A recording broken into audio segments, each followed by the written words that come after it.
जब तक आप ये प्रपंच नहीं छोड़ोगे तब तक आपको सुखी कोई कर ही नहीं सकता, क्योंकि दुखालयम नाशवान संसार का तो तुमने अस्तित्व रखा है।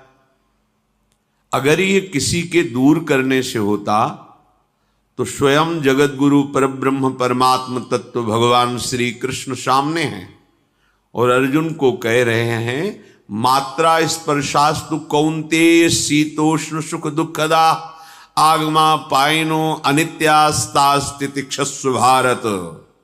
हे भारत, हे अर्जुन, ये आने जाने वाले अनुकूलता प्रतिकूलता, गर्मी शीतलता, अर्थात काम क्रोध लोभ मोह मद मत्सर अपमान निंदा, ये सब ताप पहुंचाते हैं। अनुकूलता सम्मान यश कीर्ति धन वैभव मानी हुई मान्यता, ये सब शीतलता पहुंचाते हैं। ये उष्णता और शीतलता अनुकूलता और प्रतिकूलता आने जाने वाले हैं। भगवान ये नहीं कह रहे मैं मिटा दूंगा, कह रहे तास तितिक्षस्व भारत, हे अर्जुन ये तुम्हें सहना होगा।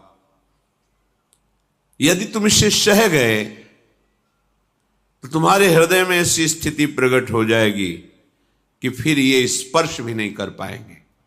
सहने से तुम्हारी भक्ति बढ़ेगी, तुम्हारा चिंतन बढ़ेगा, तुम्हारा स्मरण बढ़ेगा, सत्य वस्तु के लिए सत्य तत्व के लिए तुम सुखी हो जाओगे। बिल्कुल खुली बात। आडंबर नाटक पाखंड इसकी जरूरत नहीं है।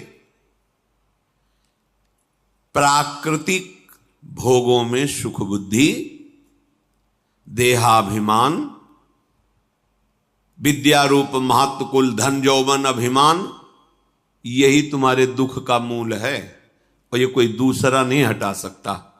ये तुम्हें अपने विवेक सत्संग से प्राप्त हुए विवेक के द्वारा, शास्त्र स्वाध्याय से प्राप्त हुए विवेक के द्वारा इसे तुम्हें त्यागना है। दुख तुम पकड़े हो तो छुड़ा कौन सकता है? छुड़ाना तो आपको ही पड़ेगा। अगर कोई वादा करता है कि मैं आपको दुख रहित कर दूंगा, मुझे आज तक समझ में नहीं आया। दुख रहित होने का जो उपाय है वो गुरुजन महापुरुष संत जन बताते हैं कि जब चारों ओर अंधेरा छा रहा हो, कोई अपना न दिखाई दे रहा हो, केवल दुख ही दुख, अशांति ही अशांति, उस समय आप देखिएगा कोई एक है जो आपको बहुत प्यार कर रहा है।